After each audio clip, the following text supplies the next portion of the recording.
La música electrónica retumbaba contra las paredes de cristal mientras las luces estroboscópicas cortaban la penumbra en fragmentos de azul y violeta. Era una de esas noches donde el dinero no tiene nombre y la discreción se compra con el mismo desparpajo con que se ordenan botellas de champán de 50.000 euros. Yo estaba parado junto a la entrada del área VIP, con los brazos cruzados y la mirada fija en cada movimiento, en cada rostro nuevo que entraba, en cada mano que se extendía demasiado cerca de él. Llevaba 5 años haciendo esto. 5 años protegiéndolo de multitudes enfurecidas, de fans descontrolados, de paparazzi que saltarían desde un edificio por una foto comprometedora. Pero esa noche, en aquel club privado de París, me tocó protegerlo de algo contra lo que ningún entrenamiento me había preparado.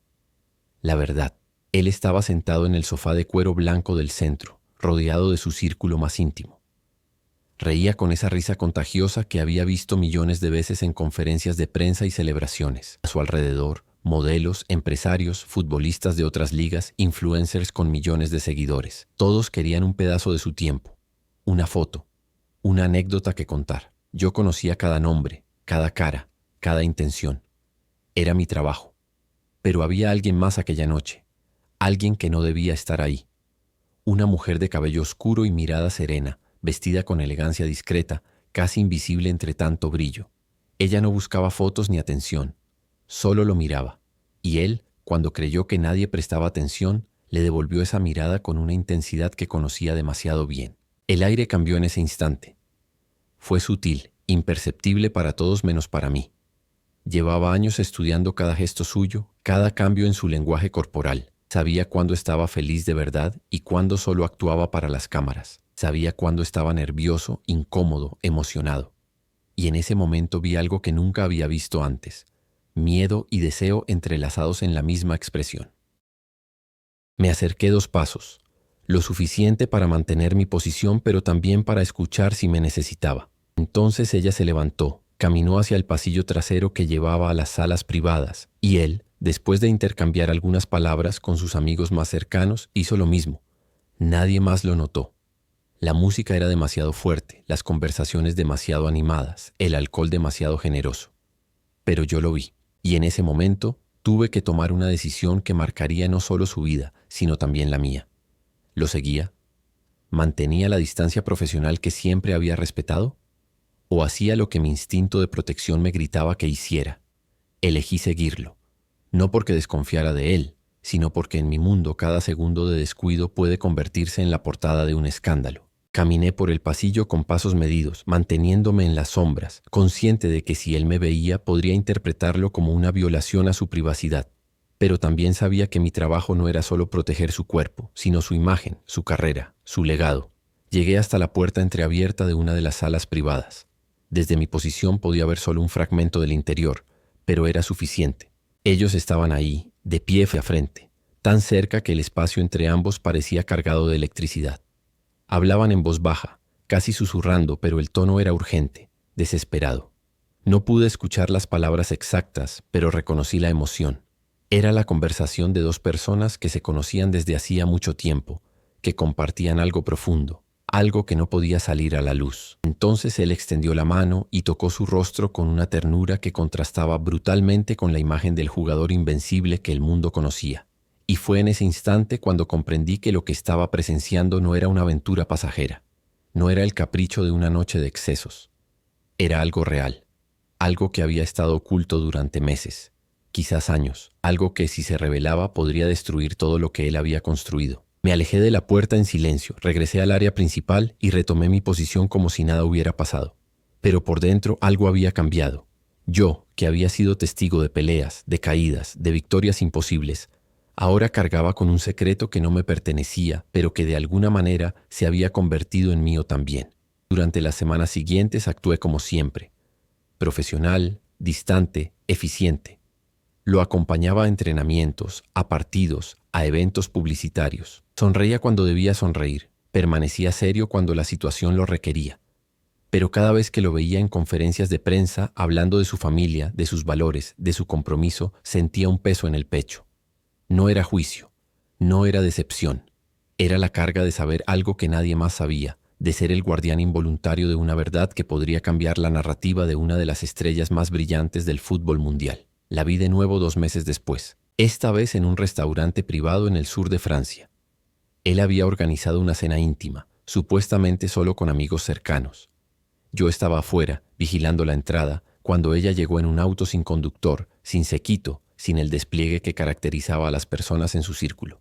Entró con la misma discreción de aquella noche en París, y nuevamente nadie pareció notarla excepto yo. Esa noche no hubo incidentes, no hubo fotos filtradas, no hubo paparazzi escondidos entre los arbustos, pero yo sabía que cada encuentro era un riesgo, que cada vez que se veían estaban jugando con fuego en un mundo donde la exposición lo es todo. Pasaron meses. La temporada avanzaba. Los partidos se sucedían uno tras otro. Las victorias y derrotas ocupaban titulares. Yo seguía siendo invisible, el hombre en el fondo de las fotos, el que apartaba a los fanáticos demasiado entusiastas, el que verificaba rutas de escape y protocolos de seguridad. Pero la tensión crecía dentro de mí. Cada vez que él hablaba de lealtad en entrevistas, cada vez que publicaba fotos familiares en sus redes sociales, yo sentía que estaba participando de una mentira colectiva. No porque lo que él hacía fuera moralmente incorrecto para mí, sino porque sabía que el mundo no lo vería de la misma manera. Un día, después de un partido particularmente difícil donde habían perdido y él había recibido críticas feroces en redes sociales, me llamó a su habitación del hotel. Era tarde, pasadas las 2 de la mañana. Cuando entré, lo encontré sentado en el borde de la cama, con la cabeza entre las manos. La habitación estaba en penumbras, iluminada solo por la luz de la ciudad que entraba por los ventanales. No levantó la vista cuando hablé. Me preguntó si alguna vez había tenido que guardar un secreto que pesara tanto que sintiera que le quitaba el aire. Le dije que sí, que en mi profesión los secretos eran parte del trabajo.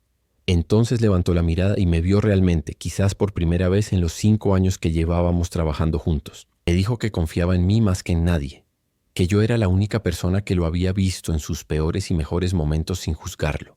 Y luego, con una voz quebrada que nunca le había escuchado, me dijo que a veces sentía que vivía 2 vidas, la que el mundo veía y la que realmente era. No respondí. No había nada que pudiera decir que no sonara vacío o condescendiente. Simplemente asentí y permanecí ahí, en silencio, cumpliendo mi rol de silencioso de su humanidad. Pero entonces sucedió algo que cambió todo. Durante un viaje a Brasil para la fecha FIFA, hubo una filtración. No de fotos, no de videos, sino algo peor. Rumores. Comenzaron como susurros en foros de internet, luego se expandieron a blogs especializados en chismes deportivos, y finalmente llegaron a medios más serios que comenzaron a hacer preguntas. Los rumores hablaban de encuentros secretos, de una relación oculta, de mentiras estratégicas. No mencionaban nombres, pero las pistas eran suficientemente específicas para que cualquiera con acceso a información privilegiada pudiera conectar los puntos. El equipo de relaciones públicas entró en modo crisis. Hubo reuniones de emergencia, estrategias de contención, comunicados preparados para diferentes escenarios. Y en medio de todo ese caos me llamaron a mí. No fue el entrenador, no fue su manager. Fue el director de seguridad de todo el equipo. Un hombre que llevaba décadas en el negocio y que había manejado crisis de todo tipo. Me llevó a una oficina privada y cerró la puerta. Lo que me preguntó fue directo. Si yo sabía algo, cualquier cosa que pudiera ayudarlos a adelantarse a la tormenta que se avecinaba. Y ahí estaba yo, en esa encrucijada que había estado evitando durante meses. Podía decir la verdad, confirmar lo que había visto, darles la información que necesitaban para construir una narrativa controlada. O podía mantener el silencio, proteger el secreto que nunca me había pedido guardar explícitamente, pero que había asumido como propio por lealtad. Les dije que no sabía nada concreto, que mi trabajo era la seguridad física, no la vigilancia personal. Fue una mentira profesional, dicha con la misma convicción con la que había ejecutado cada aspecto de mi trabajo durante años. Salí de esa oficina sintiéndome dividido. Por un lado, había protegido su privacidad, había honrado la confianza implícita que existía entre nosotros. Por otro, sabía que estaba contribuyendo a una situación que eventualmente explotaría de manera mucho más dañina. Los rumores no desaparecieron. Al contrario, crecieron, se multiplicaron, adquirieron detalles que algunos eran falsos, pero otros inquietantemente cercanos a la realidad. La prensa comenzó a acosarlo con preguntas cada vez más directas. Sus respuestas eran las de siempre: negaciones corteses, desviaciones hacia el fútbol, sonrisas calculadas. Pero yo veía el desgaste en sus ojos, la tensión en sus hombros, la manera en que revisaba su teléfono con una urgencia que antes no tenía. Una noche después de una victoria importante que debió haber sido motivo de celebración, lo encontré solo en el vestuario. Todos habían salido ya. Los periodistas se habían marchado. El estadio estaba casi vacío. Él seguía con el uniforme puesto, sentado en el banco, mirando al infinito. Me senté a su lado sin decir nada. Después de un largo silencio me habló. Me dijo que estaba cansado no del fútbol, sino de la actuación constante. Me confesó que cada vez que salía a la cancha sentía el peso de las expectativas de millones de personas, y que fuera de la cancha, ese peso se multiplicaba porque tenía que mantener una imagen que a veces no reflejaba quién era realmente. Me habló de ella. No mencionó su nombre, pero no era necesario. Me dijo que la había conocido años atrás, mucho antes de la fama extrema, cuando todavía podía caminar por algunas calles sin ser reconocido. Me contó que ella había sido su apoyo en momentos difíciles. Alguien que lo veía más allá del número en su camiseta, más allá de los millones en su cuenta bancaria. Y que cuando la fama se volvió insostenible, cuando el mundo comenzó a opinar sobre cada aspecto de su vida, decidieron mantener esa parte de su existencia en secreto para protegerla. No era vergüenza, me aseguró. Era amor expresado como protección. Escuché sin interrumpir. Era la primera vez en 5 años que él me hablaba como a un igual, como a un confidente, no como al empleado que mantenía a raya a las multitudes. Y en ese momento comprendí que mi silencio había sido correcto, pero también insostenible. Porque los secretos en el mundo del fútbol, en el universo de la fama extrema, tienen fecha de caducidad. No es cuestión de si se revelarán, sino de cuándo.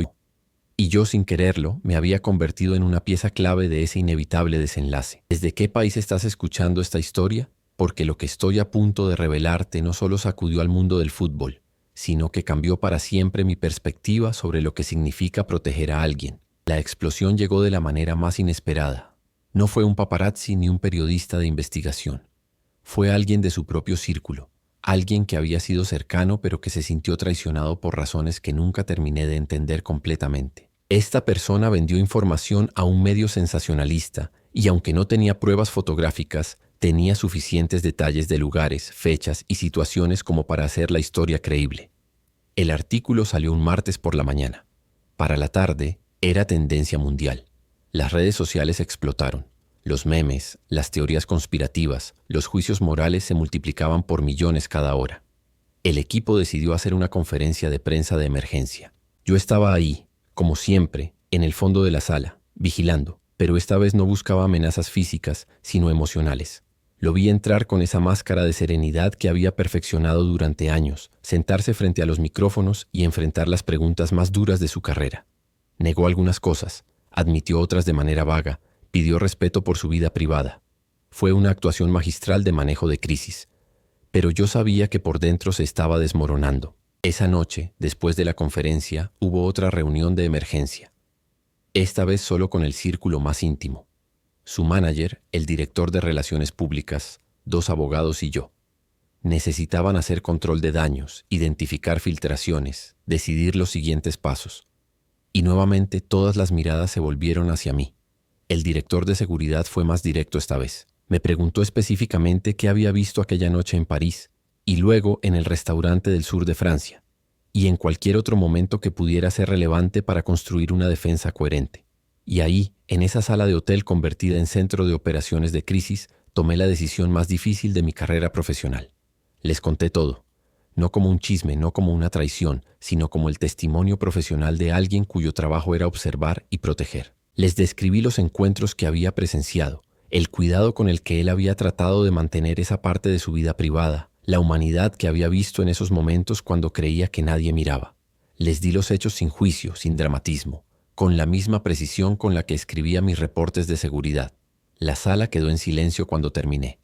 No era el silencio cómodo de la reflexión, sino el silencio pesado de quienes acaban de confirmar sus peores temores. El manager fue el primero en hablar, diciendo que necesitaban tiempo para procesar la información y decidir cómo proceder. Los abogados comenzaron a discutir estrategias legales, posibles demandas por difamación, protocolos de protección de privacidad.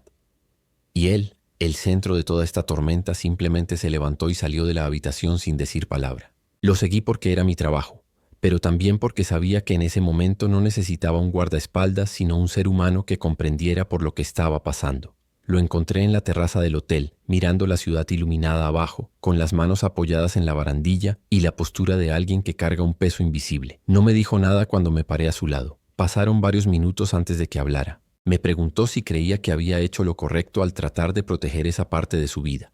Le respondí con honestidad.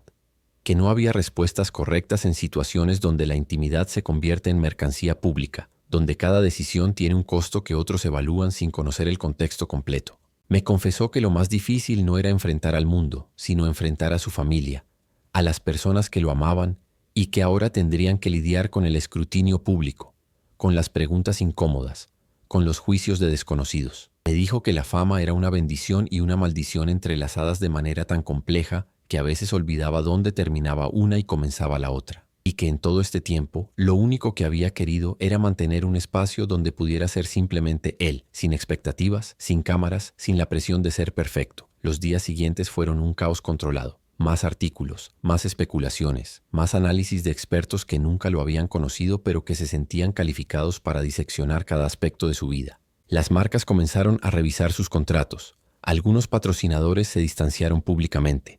Otros expresaron su apoyo. Los fans se dividieron. Algunos lo defendieron con fervor, argumentando que su vida privada no debía importarle a nadie. Otros se sintieron traicionados, como si el ídolo que habían construido en su imaginación hubiera resultado ser una persona más compleja y menos perfecta de lo que esperaban. Yo seguía haciendo mi trabajo, pero ahora con una conciencia diferente. Cada vez que apartaba a un periodista demasiado agresivo, cada vez que creaba espacio entre él y una multitud hostil, sabía que estaba protegiendo no solo a un futbolista famoso, sino a un ser humano tratando de navegar las consecuencias de haber querido mantener algo sagrado en un mundo que no respeta lo sagrado. Y también sabía que mi testimonio, aunque dado en privado, eventualmente se filtraría, porque en ese mundo nada permanece oculto para siempre. La filtración de mi testimonio llegó 3 semanas después, distorsionada y sensacionalizada, convertida en titular de portada. El guardaespaldas de Neymar confirma la verdad. Esto es lo que realmente vio aquella noche. El artículo tomaba fragmentos de lo que yo había dicho en esa reunión privada, los sacaba de contexto, añadía especulaciones y los presentaba como si yo hubiera buscado protagonismo. De repente, yo pasé de ser el invisible protector a ser parte de la narrativa pública. Mi teléfono explotó con llamadas de medios queriendo entrevistas, mi foto comenzó a circular en redes sociales con teorías sobre mis motivaciones, mis propias redes fueron invadidas por desconocidos con opiniones sobre mi ética profesional. La ironía era brutal. Había pasado 5 años protegiéndolo del mundo, y ahora el mundo me señalaba como el traidor que había revelado sus secretos. Aunque técnicamente no había dicho nada que no fuera verídico, el contexto en que se usó mi información me convertía en cómplice de la exposición que tanto había tratado de evitar. Me sentí sucio, usado, reducido a un personaje secundario en una historia que nunca debió hacerse pública de esa manera. Él me llamó la noche en que salió el artículo. Yo esperaba enojo, quizás un despido inmediato, recriminaciones sobre haber roto el código de confianza, pero su voz sonaba cansada, no furiosa. Me dijo que no me culpaba, que sabía que yo había estado atrapado en una posición imposible, que el verdadero enemigo no era yo sino el sistema que convierte la vida privada de las personas públicas en entretenimiento masivo. Me agradeció por los años de lealtad, por las veces que sí había protegido su privacidad, por haber sido testigo de su humanidad en momentos donde el mundo solo veía al ídolo. Esa conversación fue la última que tuvimos en mi rol como su guardaespaldas. A la mañana siguiente presenté mi renuncia. No me la aceptaron inmediatamente, hubo negociaciones, ofertas para quedarme en otro puesto, pero yo sabía que mi efectividad había terminado. No podía protegerlo del mundo cuando yo mismo me había convertido en parte de la historia. Firmé acuerdos de confidencialidad adicionales, compromisos de no hablar públicamente sobre nada relacionado con él, documentos legales que aseguraban que mi silencio ahora sí sería permanente y legalmente vinculante. Dejé ese trabajo con sentimientos contradictorios. Por un lado, alivio de salir de una situación que se había vuelto insostenible. Por otro, una profunda tristeza por cómo había terminado todo. Yo no había buscado ser parte de su historia personal. Solo había hecho mi trabajo con profesionalismo y, creía yo, con respeto por su humanidad. Pero en el proceso había aprendido algo fundamental sobre la naturaleza de la fama moderna. No existe zona privada que el mundo no sienta derecho a invadir. No hay secreto tan bien guardado que eventualmente no salga a la luz. Y no hay testigo tan leal que no pueda ser convertido en villano cuando la narrativa lo requiere.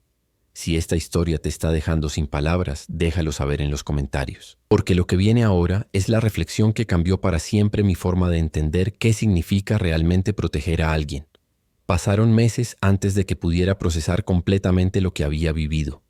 Me alejé del mundo de las celebridades, rechacé ofertas para trabajar con otros deportistas de élite, decliné entrevistas de medios que querían mi versión de los hechos. Necesitaba distancia, perspectiva, tiempo para entender mi propio rol en todo lo que había sucedido. Trabajé en seguridad corporativa, un mundo mucho más predecible donde los secretos eran comerciales, no personales, y donde las consecuencias de una filtración se medían en dinero, no en dolor humano. Durante ese tiempo seguí su carrera desde la distancia. Vi cómo navegaba el escándalo con una dignidad que pocos podrían haber mantenido. Vi cómo algunos patrocinadores regresaron, cómo los fans más leales se mantuvieron firmes, cómo él siguió jugando fútbol al más alto nivel a pesar del ruido constante. También vi cómo algo en él había cambiado. En entrevistas posteriores era más cauteloso, más medido, con una guardia que antes no necesitaba.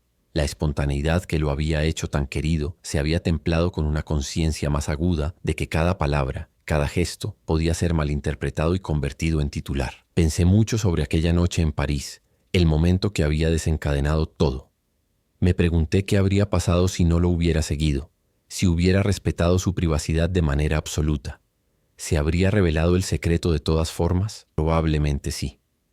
Mi testimonio posterior cambió el curso de los acontecimientos, quizás aceleró lo inevitable, pero no lo creo. La verdad es que en el mundo moderno, con tecnología de vigilancia en todas partes, con personas dispuestas a vender información por dinero o venganza, ningún secreto puede mantenerse indefinidamente. Pero más allá de las circunstancias específicas, lo que realmente cambió mi perspectiva fue comprender que la protección verdadera no es física sino existencial. Durante años había creído que mi trabajo era mantenerlo a salvo de amenazas tangibles. Fanáticos agresivos, accidentes, situaciones de peligro inmediato. Pero la mayor amenaza que enfrentaba no era algo que yo pudiera bloquear con mi cuerpo o neutralizar con mis habilidades de seguridad. Era la imposibilidad de ser simultáneamente una figura pública y un ser humano privado, de cumplir con las expectativas del mundo mientras mantenía intacta su propia esencia. Comprendí también que mi lealtad, aunque bien intencionada, había sido ingenua. Yo había asumido que podía proteger su secreto simplemente manteniéndolo para mí, sin entender que en el momento en que lo presencié me convertí en un riesgo potencial, no por maldad, sino por simple existencia. Cada persona que conoce un secreto es un eslabón débil en la cadena de contención. Y en situaciones de crisis extrema como la que vivimos, esos eslabones se rompen no por traición, sino por la presión insostenible del sistema. También reflexioné sobre ella, la mujer de aquella noche, cuyo nombre nunca conocí y cuyo rostro nunca volví a ver después del escándalo. Me pregunté cómo habría sido su experiencia, ser arrastrada al centro de un huracán mediático sin haberlo buscado, convertirse en personaje de una historia que otros contaban sin su consentimiento. Pensé en cómo el mundo juzga de manera diferente a las personas según su género, su posición social, su visibilidad previa, y me di cuenta de que mientras él tenía recursos, equipos legales, plataformas para defenderse, ella probablemente había tenido que enfrentar el escrutinio con mucho menos apoyo. Un año después del escándalo recibí un mensaje. Era de él. Solo decía: «Gracias por haber estado ahí cuando más lo necesité, incluso si ninguno de nosotros entendía completamente qué significaba eso». No respondí de inmediato. Me tomé días pensando qué decir, cómo expresar todo lo que había aprendido, cómo disculparme por las partes donde fallé y agradecer por la confianza que depositó en mí. Finalmente le escribí algo simple: «Espero que hayas encontrado paz en medio del caos. Te la mereces». Su respuesta llegó semanas después. «La paz es relativa cuando vives en este mundo, pero he aprendido a valorar los momentos genuinos, los espacios donde puedo ser yo mismo sin traducción.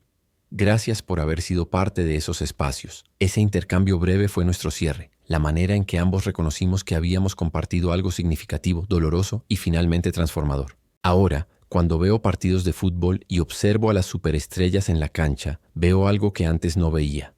Veo la inmensa soledad que existe en el centro del escenario, la paradoja de estar rodeado de millones de personas y aún así sentirse profundamente solo. Veo cómo la adulación pública no llena los vacíos personales, cómo los gritos de apoyo no sustituyen las conversaciones íntimas, cómo los trofeos no compensan la pérdida de privacidad.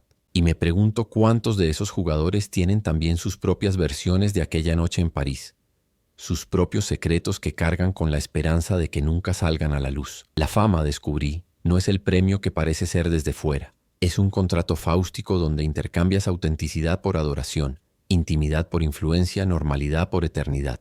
Y los que están en ese mundo, sean futbolistas, actores, músicos o cualquier tipo de celebridad, están constantemente negociando ese intercambio, tratando de encontrar un balance que quizás no existe. Algunos lo manejan mejor que otros. Algunos construyen murallas tan altas que pierden contacto con su propia humanidad. Otros se exponen tanto que se desintegran bajo el peso del escrutinio constante. ¿Qué es realmente la lealtad en ese contexto? Durante mucho tiempo creí que era guardar secretos, mantener confidencias, ser la barrera entre la persona y el mundo.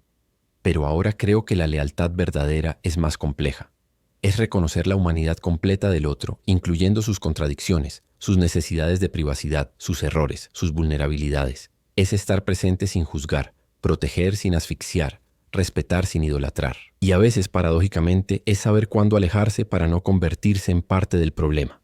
Mi testimonio, aunque dado en privado y luego distorsionado públicamente, tuvo consecuencias que nunca imaginé. Algunos guardaespaldas de otras celebridades me contactaron, compartiendo historias similares de dilemas éticos, de presiones imposibles, de secretos que cargaban y no sabían cómo manejar. Me di cuenta de que no estaba solo en esa experiencia, que hay todo un mundo invisible de personas cuyo trabajo es proteger la imagen pública de otros mientras procesan en privado las complejas realidades que presencian. También entendí que el público tiene hambre insaciable de autenticidad, pero castiga ferozmente cuando esa autenticidad no coincide con las expectativas proyectadas. Queremos que nuestros ídolos sean perfectos pero humanos, extraordinarios pero relacionables, invencibles pero vulnerables. Son demandas contradictorias que nadie puede satisfacer, y sin embargo esperamos que lo hagan una y otra vez sin fallo.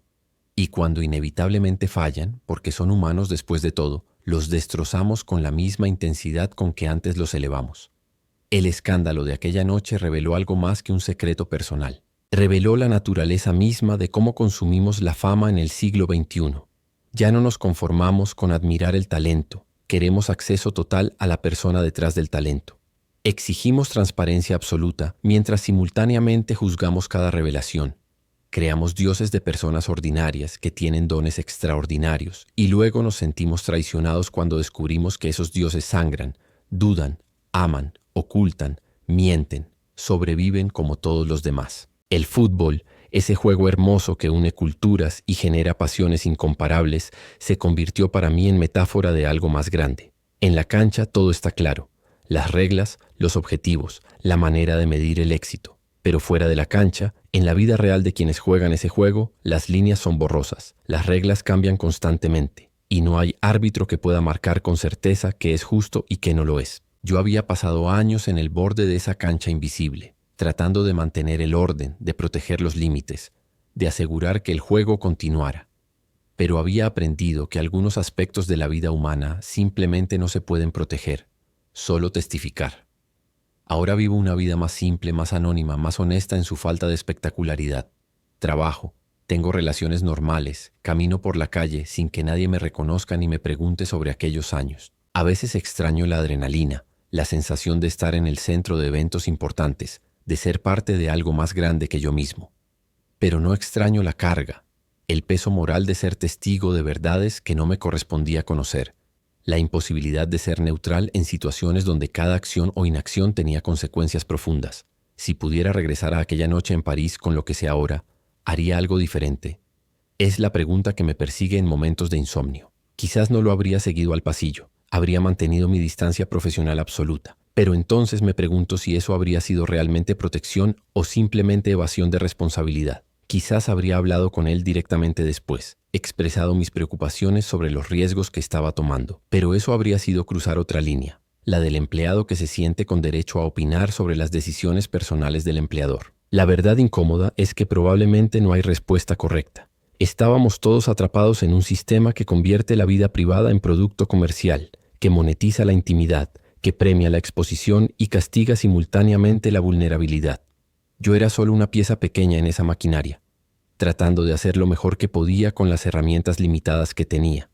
Mi entrenamiento en seguridad, mi sentido de lealtad, mi propia brújula moral imperfecta. Lo que sí haría diferente es ser más consciente desde el principio de que proteger a alguien en ese nivel de fama es una tarea imposible. La seguridad física es manejable. Puedes entrenar para neutralizar amenazas.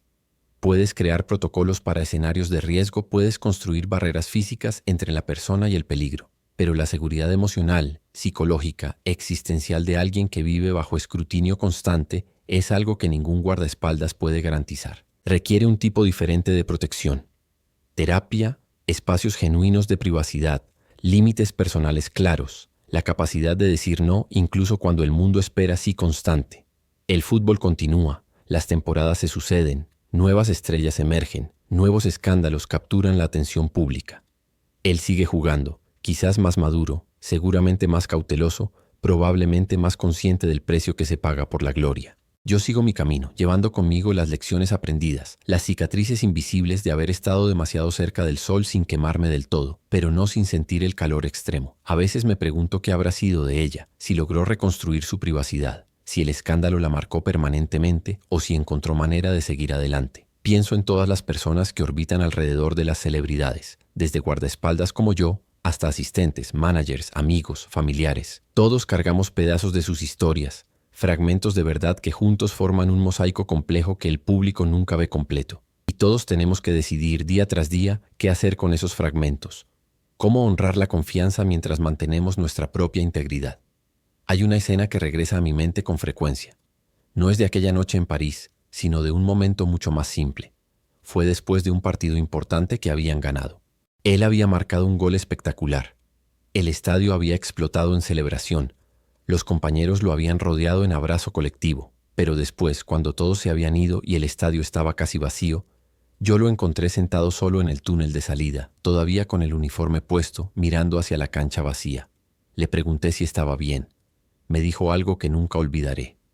En la cancha, cuando todos gritan mi nombre, me siento más solo que nunca. Es como si estuvieran gritando por alguien que no soy yo, por una versión de mí que he creado para ellos. Esa confesión simple contenía toda la tragedia de la fama moderna.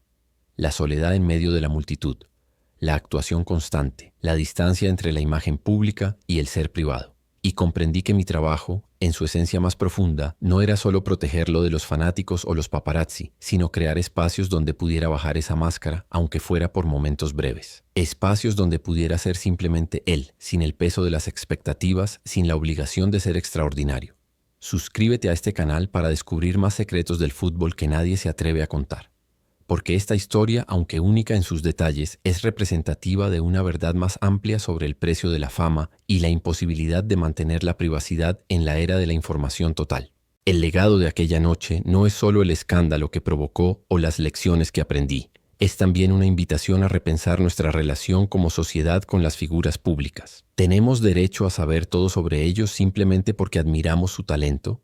¿Dónde termina el interés legítimo y comienza la invasión?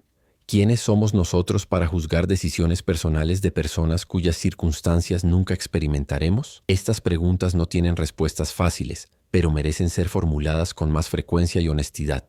He pensado también en el concepto de traición. Cuando mi testimonio se filtró, muchos me llamaron traidor, alguien que había roto la confianza sagrada entre el protector y el protegido. Y hay verdad en esa acusación, pero también hay matices. Yo no busqué publicidad. No vendí mi historia al mejor postor. No exageré ni inventé detalles para hacerla más sensacional. Di testimonio honesto en un contexto que creí privado, tratando de ayudar a manejar una crisis. Que ese testimonio se filtrara y distorsionara no fue mi intención, pero sí fue mi responsabilidad por haber hablado en absoluto. Esto me llevó a reflexionar sobre la responsabilidad del testigo. Cuando presencias algo significativo, especialmente algo que involucra a personas con gran poder o influencia, ¿cuál es tu obligación? ¿Mantener silencio absoluto para proteger su privacidad? ¿Hablar cuando ese silencio podría causar daño mayor? ¿Buscar un equilibrio imposible entre lealtad personal y verdad objetiva? No hay manual de instrucciones para estas situaciones, solo principios confusos que se contradicen según el contexto. En mis conversaciones posteriores con otros profesionales de seguridad de celebridades, descubrí que muchos enfrentaban dilemas similares. Algunos habían presenciado conductas ilegales y tuvieron que decidir si reportarlas. Otros habían visto vulnerabilidades que si se exponían podrían poner en peligro a la persona que protegían.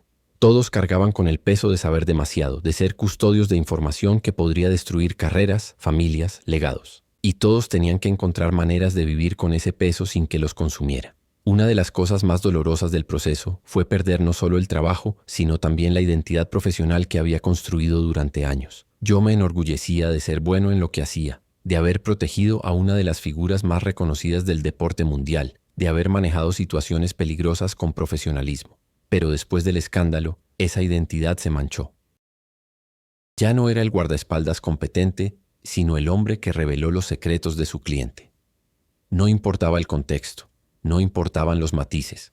La narrativa pública es simple, binaria, incapaz de contener la complejidad de la realidad. Tuve que reconstruirme desde cero, encontrar nueva identidad profesional, aprender a presentarme de maneras que no estuvieran definidas por esos 5 años. Fue un proceso doloroso, humillante a veces, pero también liberador. Me obligó a preguntarme quién era yo más allá de mi trabajo, qué valores realmente importaban, qué tipo de vida quería construir, y en ese proceso de deconstrucción y reconstrucción encontré una versión más honesta de mí mismo, una que no dependía del reflejo de la fama de otros. También aprendí sobre el perdón, tanto el perdón hacia él como hacia mí mismo.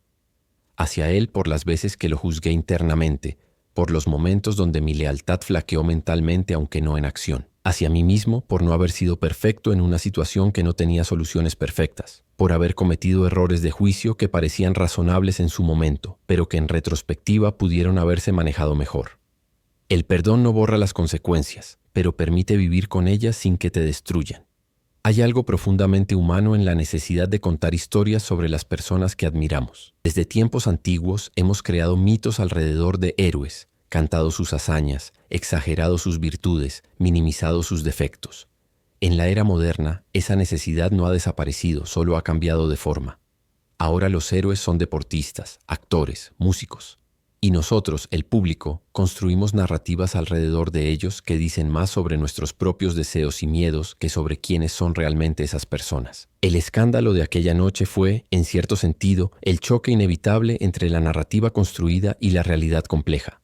El mundo había creado una imagen de él, el jugador talentoso, el hombre de familia, el ídolo perfecto.